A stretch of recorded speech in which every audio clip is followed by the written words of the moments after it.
کتاب بی حد و مرز نوشته جیم کویک اثری هست که به مخاطبان کمک میکنه تا از ظرفیت‌های ذهنی خود برای یادگیری، خلاقیت و بهره‌وری حداکثر استفاده رو ببرند. نویسنده در این کتاب به بررسی تکنیک‌ها و روش‌هایی میپردازه که به افراد کمک میکنن باورهای محدود کننده ذهنی خودشون رو کنار بذارن و توانایی‌های بالقوه‌شون رو شکوفا کنند. خلاصه از کتاب به این صورته: 1. مدل بی حد و مرز. کتاب از 3 بخش اصلی طراحی شده که نویسنده اونا رو با عنوان مدل بی حد و مرز معرفی میکنه که شامل ذهنیت، انگیزه و روش هاست.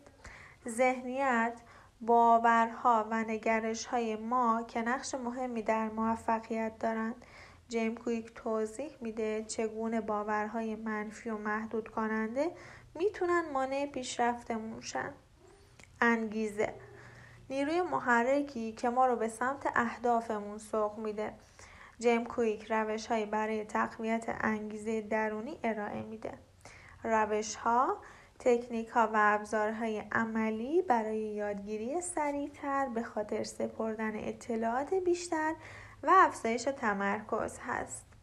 2. باورهای محدود کننده رو کنار بذاریم.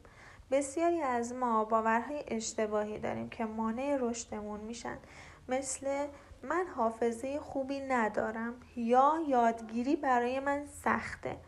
کویک میگه این باورها قابل تغییرن و با تمرین میتوان ذهن رو بازسازی کرد. تقویت حافظه.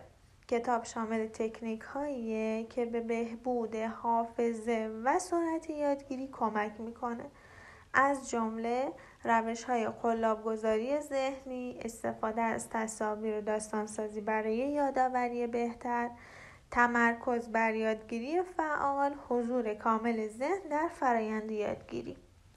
4. مدیریت زمان و انرژی.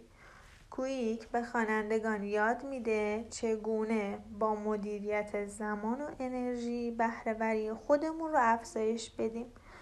او بر اهمیت استراحت کافی، تغذیه مناسب و تمرین‌های ذهن آگاهی تاکید میکنه. 5. سرعت خواندن و یادگیری. یکی از بخش‌های کتاب به مهارت خواندن سریع اختصاص داره. کویک تکنیک‌هایی معرفی میکنه که کمک میکنن سریعتر بخونیم و اطلاعات بیشتری جذب کنیم. 6. تکنولوژی و ذهن.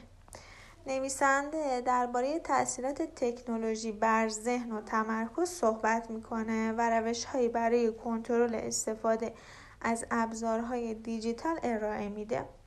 پیام اصلی این کتابم این میشه: ما میتونیم با تغییر باورهامون، افزایش انگیزه و یادگیری روش‌های کارآمدتر محدودیت‌های ذهنی خودمون رو از بین ببریم و به نسخه بهتر از خودمون تبدیل شیم.